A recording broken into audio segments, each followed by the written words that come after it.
think we're connected. It shows that we are, so. Oh, no, it's not on Facebook. Okay, give it a second. It gave me an error screen. Let me see. Let me refresh the page and see if we're on. Okay, we're live. Hello. Good morning. It's Marketing Mondays. We are so excited to be here with you today. My name is Jillian Conley. I am the Vice President of Marketing, Communications, and Strategies for CEO Consulting Group. And I'm here with my dear friend, Heather McElrath, Sandbox Communications, SEO expert, Google My Business, all the things. And we are excited to talk with you this morning about leveraging partnerships for growth this year in 2025. So good morning, Heather. Morning. How's the start of the new year going? We're 13 days in. How you hanging? Is it bad if I say I'm already behind? Yeah, man, that's a judgment for yourself. Not bad, probably accurate for all of us.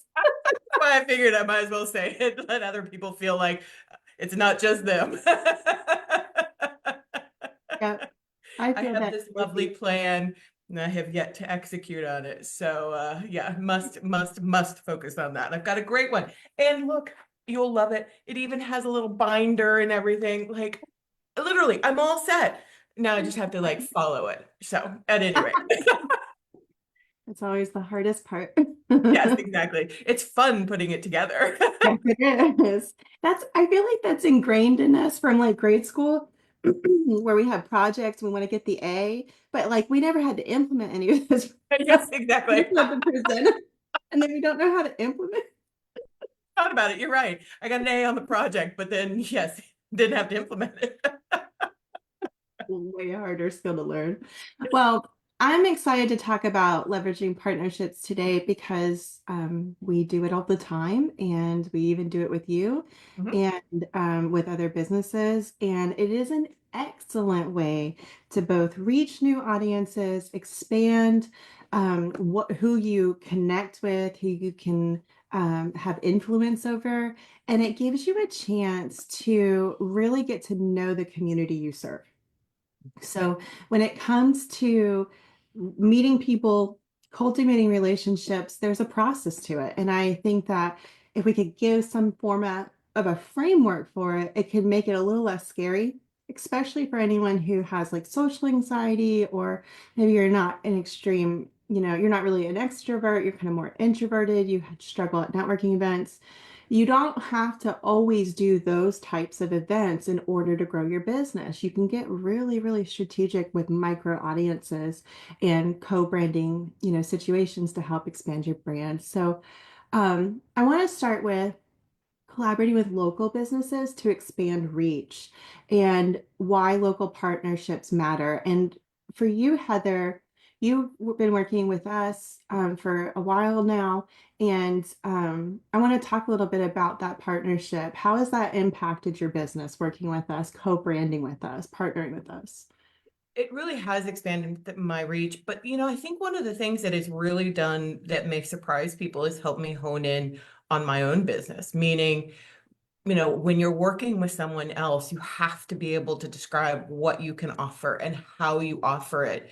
And so working with others has really helped me get that more nuanced. I'm not quite sure that's the right word that I want, but really be able to articulate better what I can offer and how I can offer it and what people will get out of it. And so that has been one of, I guess, probably the biggest surprises and benefits of working. So yes, absolutely opens up to a whole new audience, but also helps me refine my own business. Right. I love that. That attention to detail is so important because never are we more challenged than when we open ourselves up to somebody else and they Yes. go, "What's happening?" Yeah. Right. And that's not a bad thing. Like I don't say that in a judgmental way at all. It's kind of like, man, I've been staring at this cup this close and I can't actually see what it is, but you all can see what this Exactly. cup is. And then when I go away from it, I now can see the bigger picture. And sometimes we get so granular and so focused in our businesses, we don't always see the bigger picture. And Yep. that's where partnerships can help you grow and elevate your brand holistically. So I think that's a really great point. Yep. The point of having a partnership and collaboration with as a small business is to both expand your brand in a win-win Yep. situation and foster community connection. So it helps your brand's reputation. And these two things are important for buying power. And so I want to talk a little bit about finding the right partner and how to know if you should work with someone. I think a general rule of thumb, I like to take this from Whole Foods Market marketing, my Whole Foods Market days, where we used to have an expression called pairs well with, and that tag would be put on little end cases and little dump bins and stuff, and they would be strategically located. So examples of this would be like you walk in a Whole Foods Market and you're in the wine section and there's a dump bin full of cheese and it says pairs well with, and it'll pick a wine with it, right?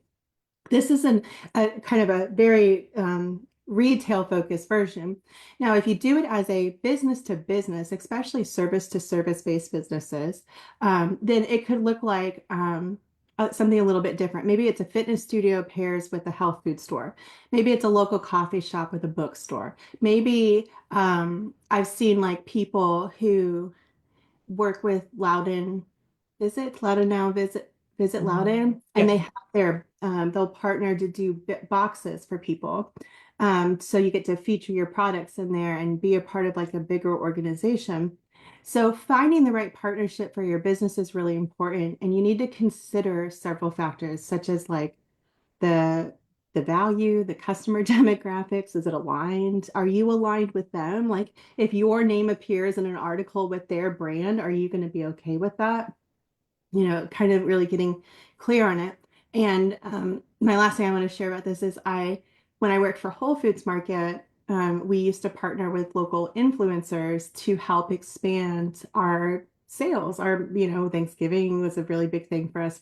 Super Bowl is the biggest holiday for a grocery store, which is crazy. Uh, and it's interesting how when you reach people who can have a little bit more influence on those micro audiences, how much like the higher quality that following becomes for you, where you can convert. For your business, how have you determined with your specific industry how to partner with people? I don't know that I hope this helps, but one of the things that I want to say is that I go a lot with my gut. And I say that because, yes, I have looked, like for example, SEO, great pairing with people that offer websites, etc. And on the surface, sometimes they have looked perfect. Mhm. But my gut has said, I don't think this is going to work out because we don't quite communicate well enough. And I Mm, think one of the reasons I really wanted to touch on that was because we've got to trust ourselves. We've got to trust that we know what's going on. And because the first time it happened, I was really unsure. And it took me a lot of time to like figure out that it was not the right partnership because we weren't on the same page. mhm, And but I also realized down the road it wouldn't have worked out. So I want to empower people or let people know that if if on paper things are perfect, but your gut is saying something is not right, then go with that. And I know that that's a little bit nebulous and a little bit hard to, there's no black and white. It really is a gut feeling, but we know our businesses. We know what we can handle. We know what is right. And yes, money is fabulous and we all want to grow our businesses, but in the long run, if it's not the right partnership, it's going to be more of a headache and probably cost you more than if it is the right partnership. So, yes, check all the boxes, make sure there's clear goals, make sure that you are aligned properly, ensure that, everything on paper looks great, but then do that gut check and make sure that it is the right thing for you. mhm. I love that. I think a lot of time talking about your intuition can feel to some people very like woo woo, they Yes. kind of have like a stigma to it. But the truth is our intuition is a very important part of our businesses, and we have to learn to listen and trust Yes. because our inability to recall how we know something should not keep us from trusting ourselves. Otherwise, we're Exactly. basically gaslighting ourselves, and we don't want to do that. That's not self-love. Self-love is saying, "Oh, I feel something. Something feels a little off. I can't really there's resistance here and going, is this for me? Because my own thing personally is if it costs you your peace, it's too expensive. Yeah. So be mindful with who you partner with because it Yeah. may be bad. And I know I've worked with so many small businesses in this category, and I had one friend that we were working with who she had a partnership that she was starting and backed out of it because the red flags were just populating. And at one point when she was talking with me and Tina, we both were like, shut it down. Like, this is not, don't do this. Don't trust yourself. You feel this way for a reason. Yes. And it was a good thing she did because there were issues with compliance, there were legal issues. That person was not running their business clean, if you will. And I'm really proud of her for kind of going, this was a great opportunity, but it's not right for me. Exactly. And that I think is what I was really trying to tap into is that it takes a lot of strength to say no. Like It you may be great friends with someone and want to work with them, but if you're not on the same page, Mhm. it is not worth it. You may lose the friendship. It is harder sometimes to say no than to say yes and to really be able to trust yourself. And I think that's why and I've had some, just, I always want to help everyone. And I've helped myself into a lot of corners recently because I've gotten off my focus or off, what I should be doing or etc.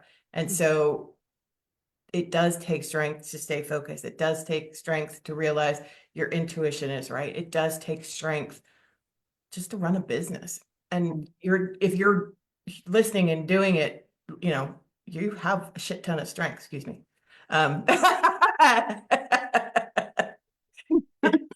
Sorry. But what I'm trying to say is that if you're in this network and if you're part of this group, you have a lot of strength because you've already reached out, you've already connected, you've already stepped into uh, oh, that's a cheesy phrase, but so I don't want to say that, but you're doing good. You're doing awesome and just to keep going. All right. Love that. So, I want to talk a little bit more about how partnerships can help you tap into new resources and audiences. So, the first thing to note is it really just broadens your reach. So, if I have 5,000 people on my following and you have 5,000 people on your following, and we're sharing stuff back and forth, we are expanding our reach. Exactly. 1,000. So it's very basic math, but it helps you gain access. You want to find partners that have the same customer base. So that's really the first thing you're looking for is that customer base needs to have some common denominator to it. And if it doesn't, it's not right. Just because they're great and they have whatever that they have doesn't mean that that's your audience. So examples of this would be like this. We have so many businesses in the sisterhood who benefit from having mom-based marketing. That's what I like to call it. So I've partnered with several of them to help them create influencer events for their businesses, working with mom-based influencers. And this type of partnership is really really beneficial because not only do you have like a micro audience that has 20, 30,000 followers, but in your literal geographical area, but they're also talking to the person who, maybe they're going to sign up for your summer camps or if the program, spas or whatever it is that the program does, that's an audience. There are other influencers who have blogs and video blogs around finance, real estate, podcasts. All of those kinds of things are ways to expand your reach. So if your goal is to expand your brand, you should be looking into those things. If you connect with it, chances are your audience is going to connect with it because your business comes from you. There's most likely some common thread there. And then credibility is really, really important. Somebody can have 10,000 followers and next to no engagement, and that means that their following does not trust them, nor are they bought in.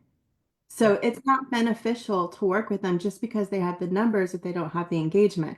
Everything should have, it's kind of like I always say this with my kids. We're, working on emotional intelligence, and I'll say apology without change behavior is manipulation, because there has to be two actions. Not only do they need to be able to show you they have a following, but they need to show you that their following is it like trusts them, that they're bought into them. And the way you can assess that is by the engagement. You can look and see, are people contributing? Are they commenting? Are they liking, sharing? Do they actually have views on stuff? That's all really important, because the credibility, the numbers don't always say what you think they do. And we don't want you partnering with someone that's just going to be a dead end. So making sure you have that, that knowledge base, and then finding creative marketing opportunities, like collaborating on exclusive offers, or maybe you're launching something, you want to launch at a discount to get to your first 8 customers because you're proof of concepting something. It could be like joint social media campaigns where you can take over each other's social for a day. That's super fun. People love stuff like that. It's kind of playful. I think in 2024, the trend was gamifying marketing. It's still a trend that hasn't ended. So if you can get really creative and gamify your marketing, giving giveaways or running contests, all of those things can help you both improve your engagement on your channel and their channel. Again, we're looking for mutually beneficial relationships, and it can help you reach a new audience. Maybe you want to collect new emails or something, expand some kind of list that you're trying to nurture. All of these things are important, and being as creative as possible, not just simply saying, here's a picture of me with a logo on it. Can you post that to your page? Yep. No. And hopefully they'll say no. Hopefully they'll be wise enough to tell you that that's not strategic. But if they're not, I'm telling you before you go do that. Don't do that. That's not enough. Come talk to me. Um, and then the last part of this specific part of like expanding your reach is, like, what do you do in the follow-up process? What is your new audience like approach? How are you going to nurture them? How are you going to reach out to them? Do you have a reach out strategy? Do you have an email strategy, an automation setup? Do you have something to cultivate those new leads? And if you don't, you're not ready. You need to have it all. It's not just reaching out to the partner, running the campaign, and then going, nothing worked. There has to be a step three. That follow-up process is extremely, extremely important.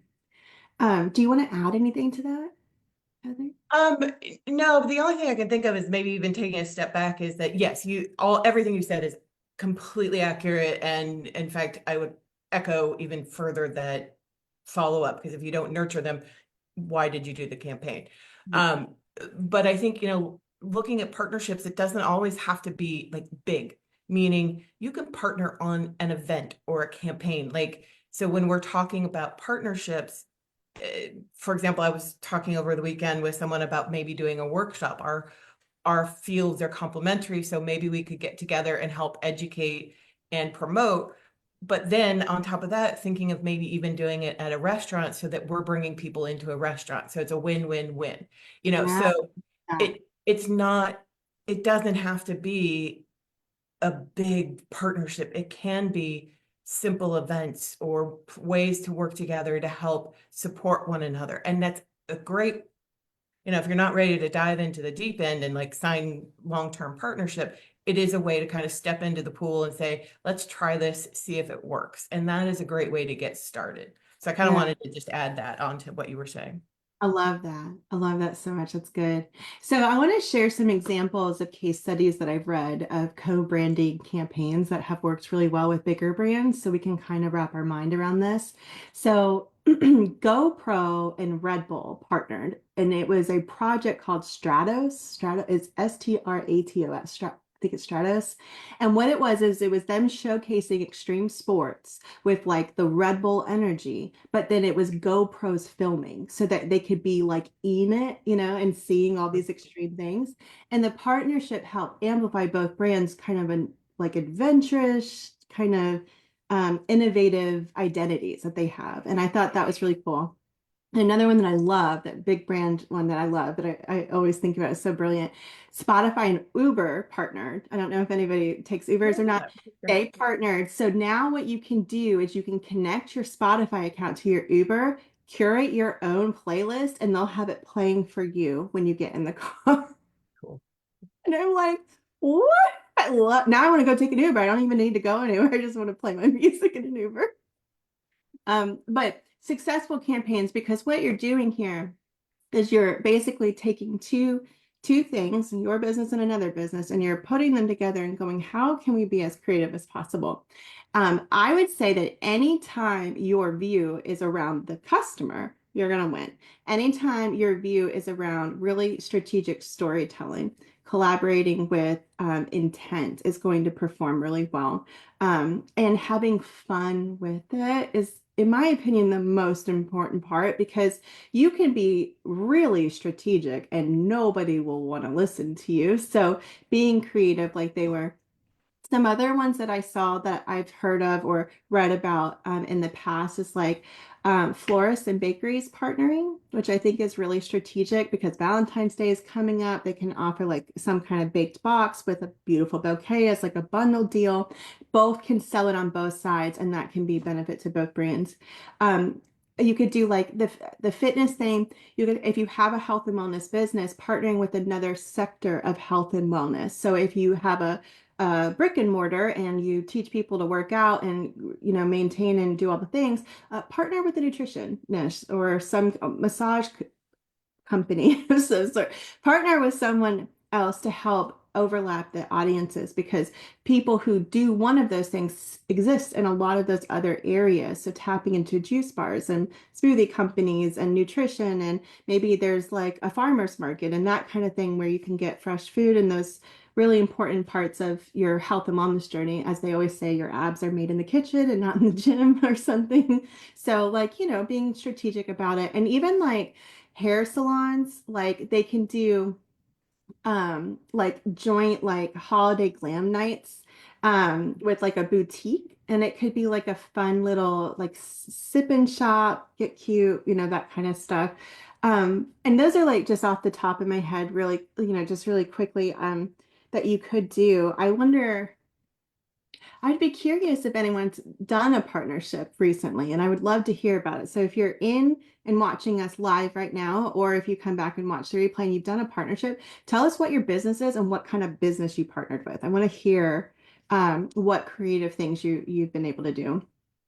Hey, So, what about even, mhm. sorry to interrupt, this idea just popped in my head while you're saying that. What if people are looking for partnerships and put that in the chat? If they're looking to partner with someone, let's see how we can bring people together.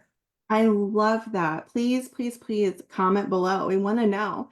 The community is full of women, full of all kinds of businesses and Yeah. all kind of innovative thinkers. And so tapping into our community is a really good way to help expand Yeah. your reach. Never know who someone knows. Exactly. Exactly. If you're, or if you just want to like bounce an idea, bounce it in the chat. Let's see what we can do to help build some partnerships this year. Yeah, I love that. So the big lessons that we've talked about today in this partnership is you want to make sure that the collaboration is as seamless and mutually beneficial as possible, meaning you have that proposal, you have an idea of what you're trying to achieve, you have a goal in mind, you can measure success, you can literally say, I have to do this to get this, and this is going to be the results, and measure it and be on the same page. Then you want to ensure your branding is consistent, clear, all your communications. If you're running an ad campaign, all of your stuff should match that ad campaign for your season, especially if it's seasonal, because you want them to find it at least 16 times. So they need to see it repetitiously. So don't be afraid to brand everything for that campaign.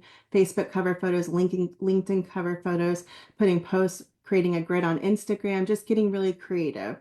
And then measuring the success that like doing the follow-up process. You need to measure success and you need to nurture those people that you just co-branded with the audiences. And then the very last part, because we've got about 5 minutes, I want to talk about tips for making partnerships work. Um, and the first one is just establishing the clear goals. So when you're taking time to go and reach out to someone, you want to be mindful of what your goal is. Maybe your goal is increasing sales. So maybe you're partnering on a specific product or service. Maybe your goal is social media following. You want to expand your audience or email subscribers. Whatever your goal is, be clear about it and pick one. Get really focused. If it works well for you, you can keep partnering on that and then do another partnership. but don't try to get your whole business into the one thing. It's so confusing. Just pick one thing that you do as a business really, really, really well and make that your connection point with that audience. And then setting expectations. This is really important. Having good boundaries, setting up expectations, requirements, and communication are all part of the mature side of communicating. And when we go into an agreement with someone, we're going into contract with them essentially. And you want to be really mindful about who you do that with and make sure that you're doing your due diligence to ensure that there can't be any misunderstanding, that it is genuinely mutual, that both parties are on the same page. The deliverables, the assigned deliverables are all mapped out. The goal is mapped out. The end results are mapped out so that you can very clearly go, this worked, this didn't work. Not offensive communication like, why didn't you do what you said? We don't want to have any of that, right? We want to build relationships and expand. So being very clear in your expectations. Promote the partnership together. um, if you go into partnership with someone and they don't um trying to think of how to say it. If they don't, um, if you feel like it's out of balance, it is. Let me just say that. Going back to intuition, if you feel like it's out of balance, it most likely is. So either you're not clear on what they're going to do for you, or you were not clear on what you want them to do for you. So making sure that ambiguity is not there, being very clear about like the consistency of branding. Are you going to put both logos on whatever goes out? How are you partnering? Is it a hashtag? Is it a handle? How are you going? Be very clear. Very, very clear. The details matter and the magic is in the details. So be very clear. And then the last one is just evaluate and refine. Not every partnership that you make is going to change your life forever. However, the partnerships that you do make are going to have an impact on your brand overall. And when you do it strategically, it can be really rewarding and it can feel really good to expand into new audiences and reach new people. Um, Heather, that's all my thoughts on this topic. Do you have anything you want to add before we hop off today? Let me just echo the clear communications. I can't tell you how many times where I think that I've been clear and the other person doesn't understand me. Mm. So just make sure that you've got those goals. Everything is specified. Just be as clear and keep asking. Are you sure you understand? Are we on the same page? Don't be afraid to keep asking questions because those questions are where things will come out that maybe you haven't clarified yet. So So, a yeah. framework in communication that could be really helpful to our people who are listening with us today is, do you remember when we were like in fifth grade and we had to write current event paragraphs, read an article, and they always said who, what, where, when, why, and how? Like you had to answer all six. That is true all the time. If you cannot answer all six, you're not ready. Yep. Period. You're just not ready. Who, what, where, when, why, how, then you can go to launch. And when you're able to both say, I understand who, I understand what, I understand how, I understand where, all of this, when you're both able to say, yep, we got the green light, you have effectively communicated. Yep. So as a framework, that is like the most elementary version of a communications framework, and it works. That's Yep. why we're taught it, because it works. It gives you all the details you need for that partnership or relationship or event or activity or program to be successful. So awesome. This was great. Thank you, Heather, for joining me again this week. I'm so grateful for you. Everyone who's watching, we've got a couple of people on right now. Thank you for joining us this morning. We'll see you all next Monday. Bye. Bye, guys. Yeah.